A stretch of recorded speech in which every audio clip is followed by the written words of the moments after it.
This video is talking about limits. What do you know about limits? What does it rings in your head when you're hearing the word limits? Now, it's simply annotations that will tell you what's going to happen to your function when in the x-axis you are approaching the value a.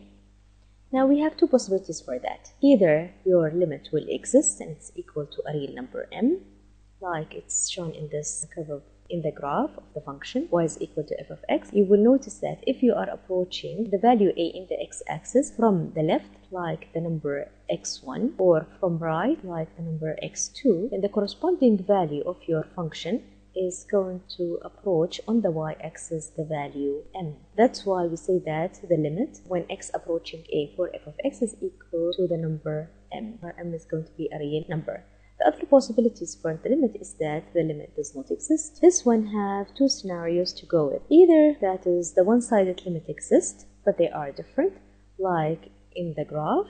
So on the x-axis, like the number x1 is approaching a from left, then from the curve, you will find that the value of your function is going to approach the value p. And if you are approaching the value a on the x-axis, but from right, like x2, then you will notice that from the curve, the value of your function is going to approach the value c. That means the limit when x approaching a from right for the function f of x is equal to c, and the limit when x approaching a from left for f of x is equal to the value p, where p is not equivalent to c.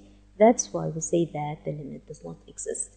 The other possibility for does not exist for your limit is that when you are dealing with function that having vertical asymptotes. So like it's evident from the graph of your function is that when you are approaching the vertical asymptote x is equal to a, whether from left or from right, you will find that the value of your function decrease or increase without any bound. That's why we are going to say that the limit when x approaching a from right for f of x, this will approach infinity, and the limit when x approaching a from left for your function f of x, this will approach to minus infinity. In both cases, we are saying that the limit does not exist. We will deal with more limits that's involving infinity, and that's going to be in our next video.